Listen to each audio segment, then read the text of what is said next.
Al principio sonaba imposible. Un hombre está muerto, apuñalado, dejado sangrando dentro de la casa que compartía con la mujer que amaba.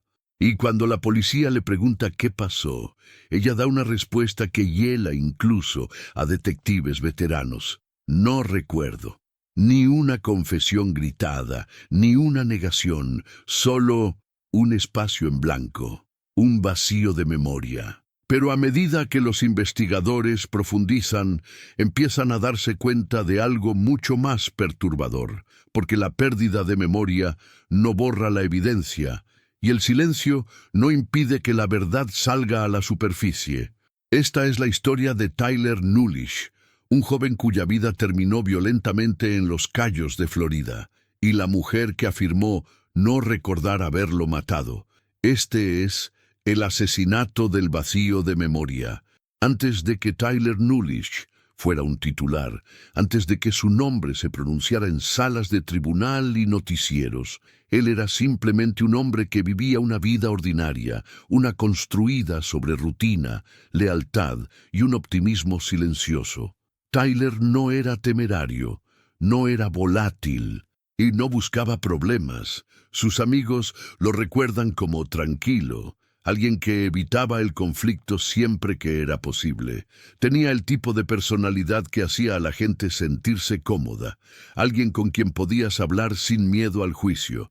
Tyler escuchaba más de lo que hablaba, y cuando se preocupaba por alguien, se preocupaba profundamente.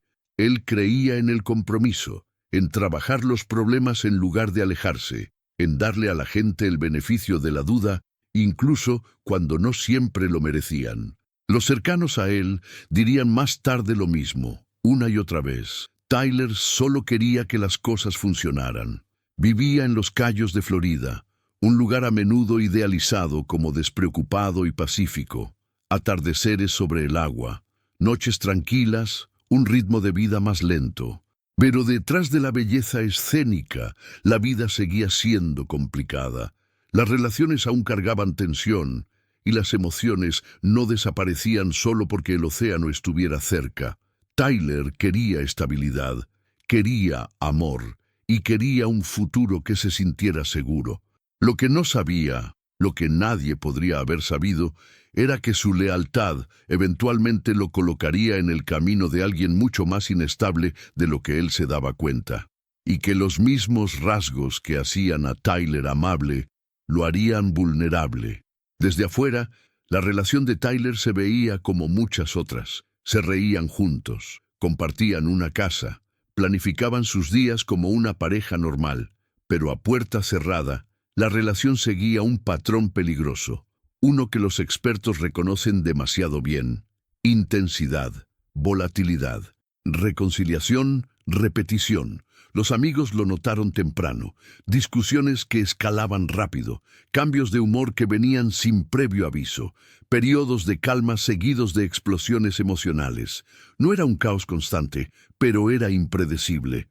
Y la impredecibilidad es a menudo más peligrosa que la violencia abierta, porque mantiene a la gente adivinando, esperando que la próxima discusión sea la última.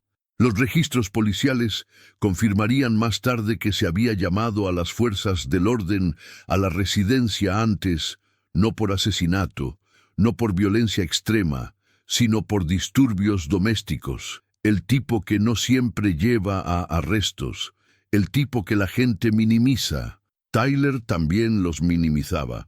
Él creía que el conflicto era algo que las parejas trabajaban, creía que alejarse significaba fracaso, y creía que el amor significaba paciencia.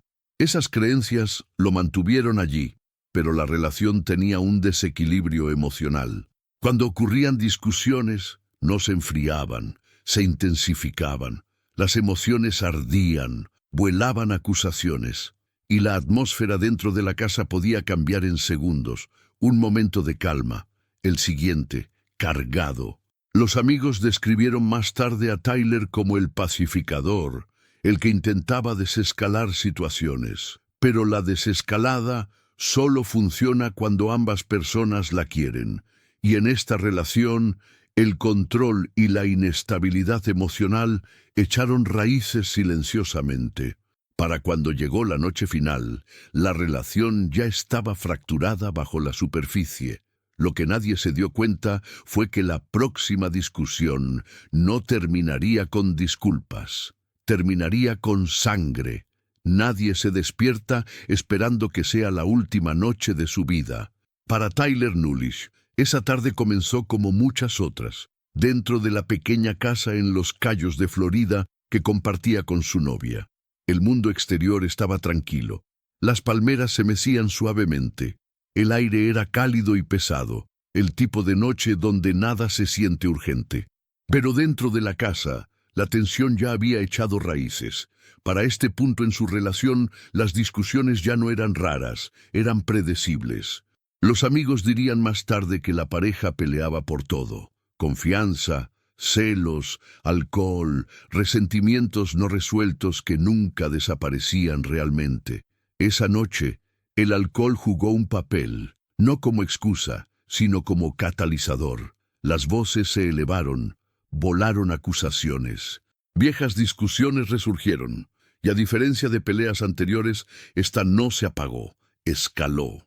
Los investigadores luego reconstruyeron la línea de tiempo no desde una sola confesión, sino desde fragmentos, mensajes de texto, declaraciones de testigos, evidencia forense y lo que la sospechosa dijo antes de afirmar que no recordaba nada.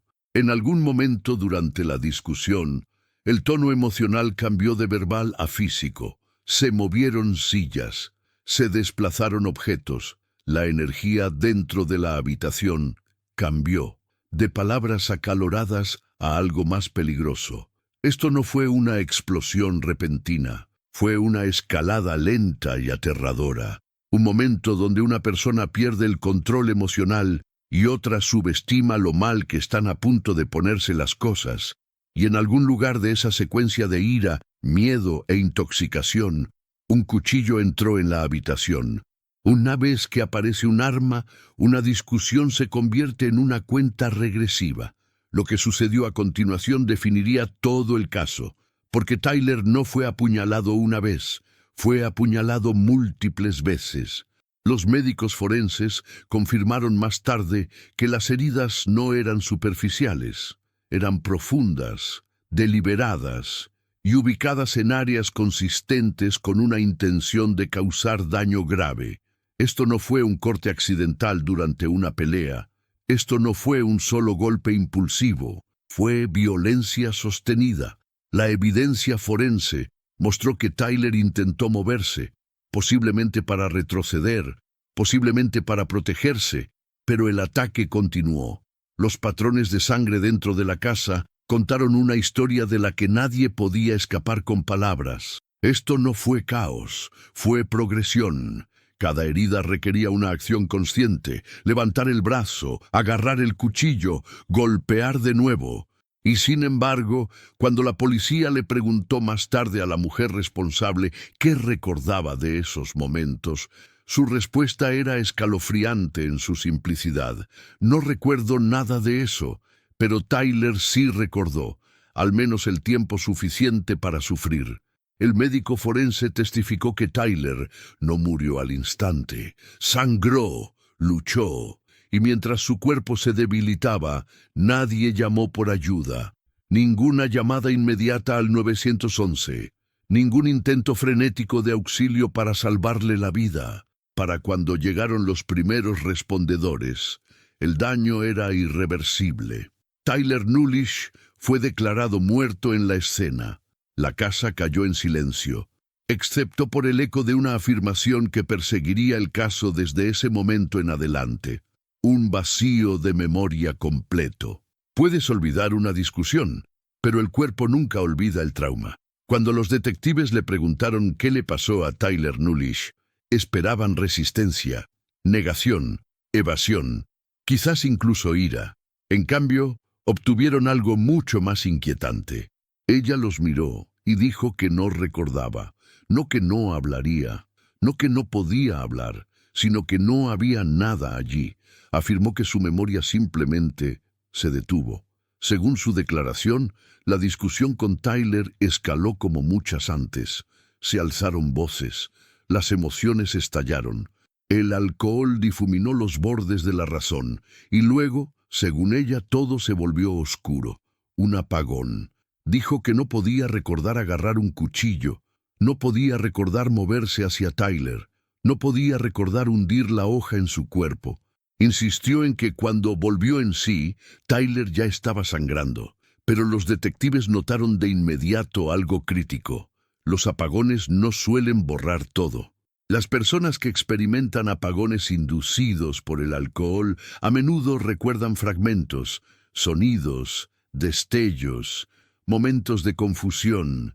Sin embargo, su historia estaba quirúrgicamente vacía, sin recuerdos parciales, sin impresiones emocionales, solo un vacío perfectamente conveniente. Y eso planteaba una pregunta aterradora. ¿Su mente la estaba protegiendo? ¿O ella se estaba protegiendo a sí misma? Los investigadores también notaron cómo su comportamiento, después del supuesto apagón, no coincidía con alguien desorientado o confundido. Su habla era coherente, sus movimientos eran deliberados, seguía instrucciones, respondía preguntas, solo que no la más importante. ¿Qué le pasó a Tyler?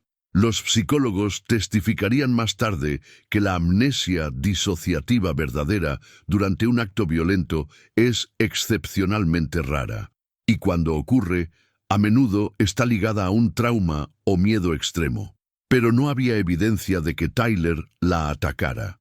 No había heridas defensivas en su cuerpo, ningún arma en sus manos, ninguna señal de que estuviera luchando por su vida. Así que los detectives comenzaron a creer que el apagón no era psicológico, era estratégico, porque si no podía recordar, no podía confesar. Y si no podía confesar, probar la intención se volvería mucho más difícil. Pero la intención no vive solo en la memoria, vive en la evidencia. La casa donde Tyler Nullish murió no se sentía caótica, se sentía deliberada. Los patrones de sangre les dijeron a los investigadores que Tyler se había estado moviendo, tambaleándose, intentando escapar, o al menos intentando sobrevivir. Las manchas no estaban confinadas a un solo punto, rastreaban un camino de desesperación. Los analistas forenses reconstruyeron la escena centímetro a centímetro. Cada gota de sangre contaba una historia que su memoria se negaba a contar. Las heridas de cuchillo no eran superficiales, eran profundas, contundentes y causadas con suficiente fuerza para indicar una agresión sostenida. Esto no fue un solo golpe impulsivo hecho en pánico. Esto fue repetición. Y la repetición requiere conciencia. El médico forense testificaría más tarde que las lesiones no mostraban marcas de vacilación ni signos de contacto accidental. Las heridas se ubicaron en áreas consistentes con una intención de dañar gravemente o matar, y luego estaba la ausencia de algo igualmente importante. No había signos de defensa propia de ella, sin rasguños, sin moretones, sin lesiones consistentes con haber sido atacada. Si Tyler hubiera sido el agresor, la evidencia lo habría mostrado, pero no fue así. Los investigadores también examinaron los momentos posteriores a la apuñaladura. El cuchillo no fue descartado en confusión, no fue soltado al azar. Su ubicación sugería un manejo consciente. Había sangre en superficies que implicaban movimiento después de que Tyler fue herido, movimiento que requería coordinación, equilibrio y conciencia, cosas de las que una persona en un apagón completo no sería capaz. Los detectives supieron entonces que la escena del crimen contradecía su historia en cada vuelta, y las escenas del crimen no mienten. Tampoco encontraron indicios de que se llamara a los servicios de emergencia de inmediato. Pasó el tiempo. Minutos preciosos, minutos que podrían haber salvado la vida de Tyler. lo que llevó a los investigadores a otra conclusión devastadora. Incluso si ella afirmaba no recordar apuñalarlo, recordó lo suficiente como para no ayudarlo. Esa omisión perseguiría el caso, porque al final Tyler no solo murió por heridas de cuchillo, murió por ser dejado solo, sangrando, mientras la persona que podría haberlo salvado eligió no actuar o afirmó que no podía, y ese silencio fue tan mortal como la hoja. Cuando la sospechosa dijo «no recuerdo», no fue solo una declaración, se convirtió en el centro de todo el caso. Los detectives escuchan esta afirmación a menudo, los psicólogos la estudian con cautela, y los jurados luchan con ella emocionalmente, porque la pérdida de memoria se encuentra en una peligrosa intersección entre la ciencia y la responsabilidad. Los expertos médicos distinguen entre varios tipos de deterioro de la memoria: apagones inducidos por el alcohol, amnesia disociativa, fragmentación de la memoria relacionada con el trauma, pérdida de memoria fabricada. La defensa sugirió un apagón, un estado donde los recuerdos no se forman debido a la intoxicación o sobrecarga emocional. Pero aquí está el detalle crítico en el que se enfocaron los investigadores. Los apagones afectan la formación de la memoria, no el comportamiento consciente. Una persona en un apagón puede caminar, discutir, agarrar objetos, tomar decisiones, reaccionar a amenazas, simplemente no lo recuerda después. Esa distinción sería devastadora para la defensa. Tyler no fue apuñalado una vez. Fue apuñalado múltiples veces, en diferentes ubicaciones, con fuerza que requería un esfuerzo físico sostenido. Los patólogos forenses le explicaron a los fiscales: cada apuñalamiento requería reposicionamiento. Cada golpe involucraba apuntar. Cada herida mostraba continuación, no vacilación. Esto no fue un solo momento explosivo. Fue una secuencia, y las secuencias requieren conciencia. Luego estaba el comportamiento después de la apuñaladura.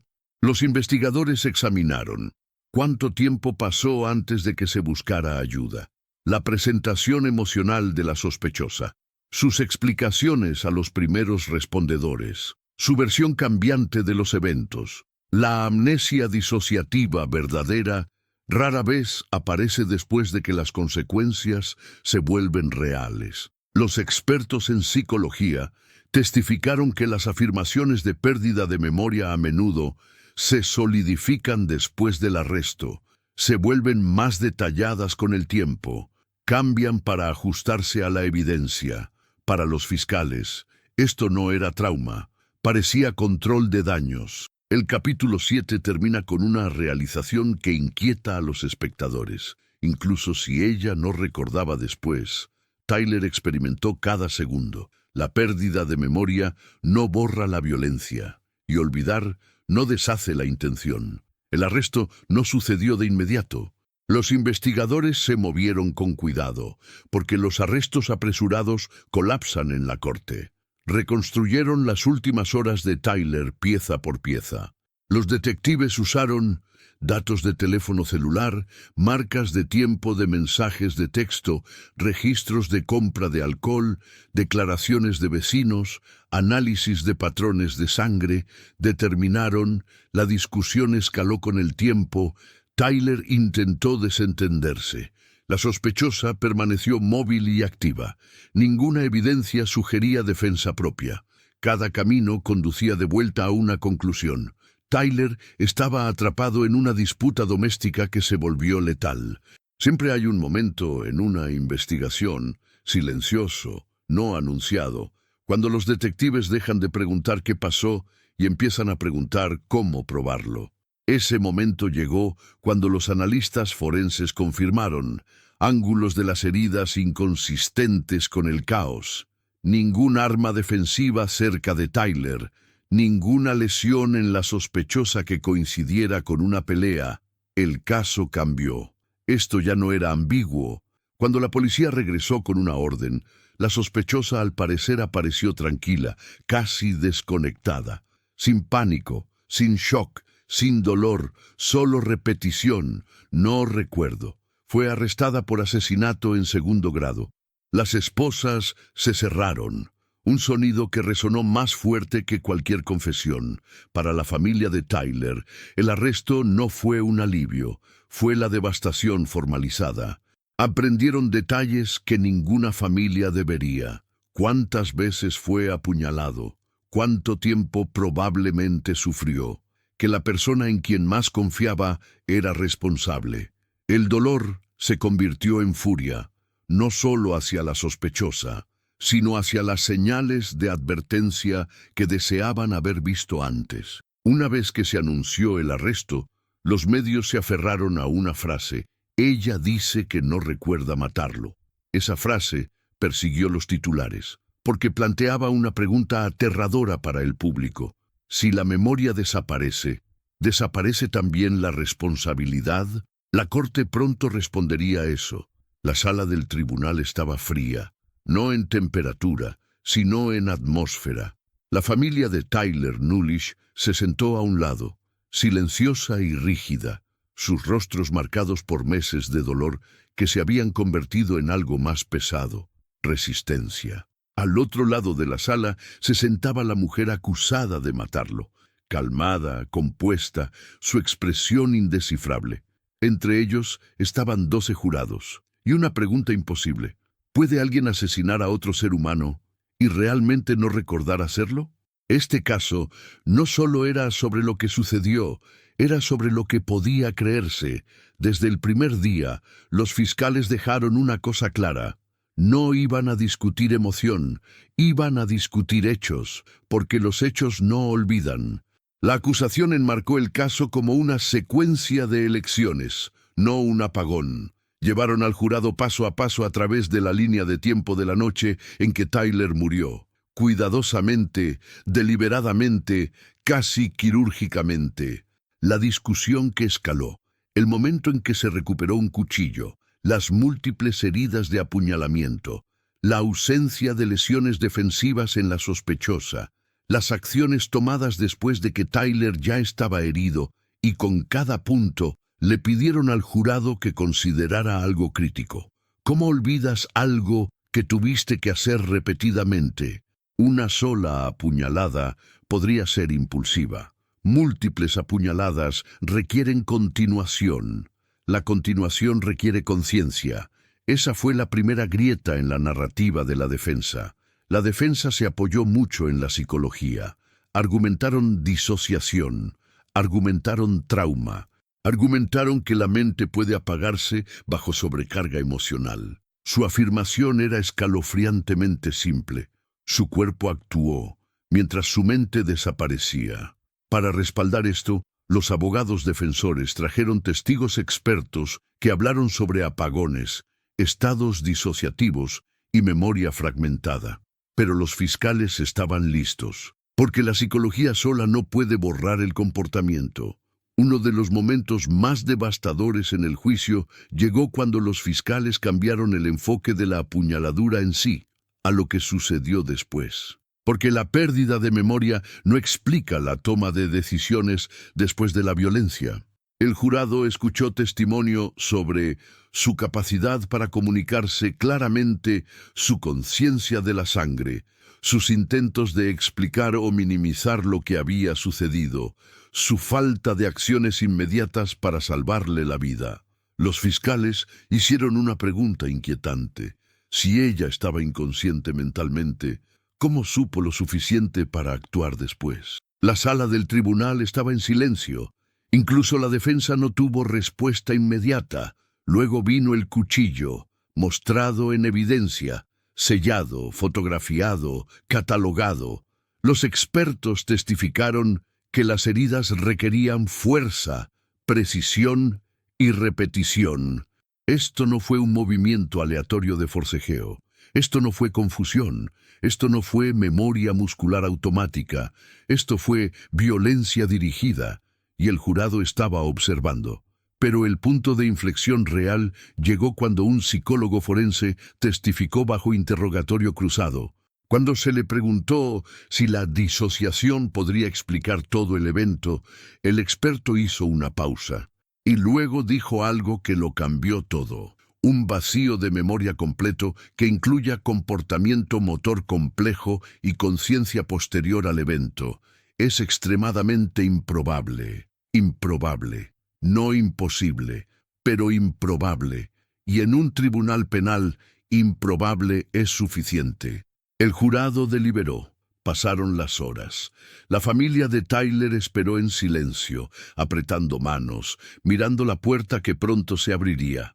La mujer acusada de matarlo se sentó quieta, su expresión sin cambios, su postura controlada, su vacío de memoria intacto.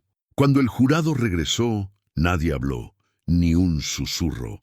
El juez le pidió al presidente del jurado que se pusiera de pie, y luego vinieron las palabras que rompieron la quietud de la sala del tribunal. Encontramos a la acusada culpable. No hubo un grito ahogado, ni un grito. Solo una liberación silenciosa de aliento de la familia de Tyler, el sonido del dolor finalmente reconocido. En la sentencia, el juez se dirigió directamente a la sala del tribunal.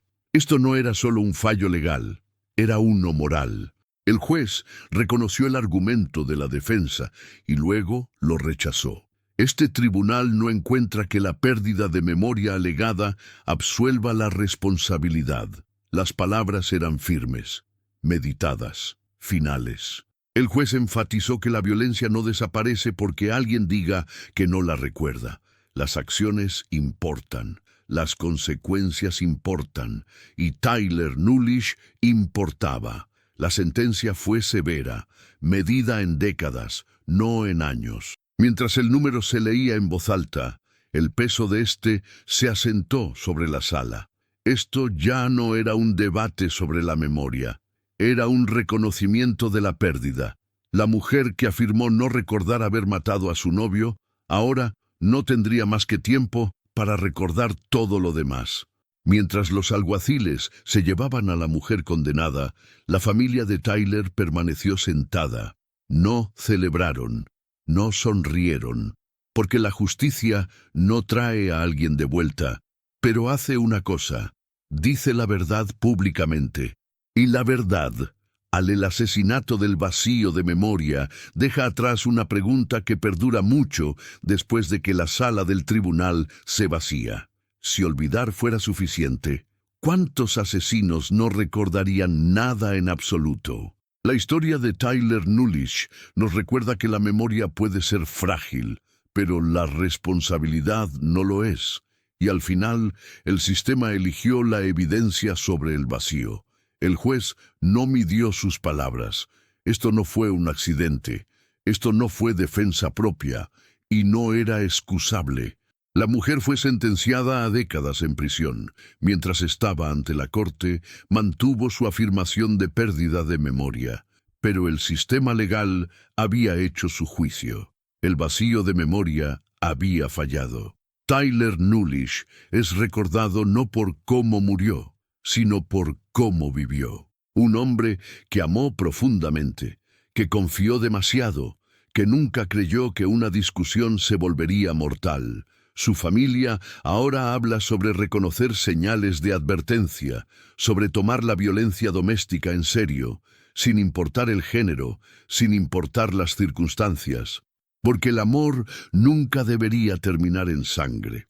El asesinato del vacío de memoria obliga a una pregunta inquietante. Si alguien afirma no recordar matar, ¿eso cambia la realidad de la muerte? Tyler Nullish no puede olvidar. Y al final, el sistema de justicia tampoco lo hizo.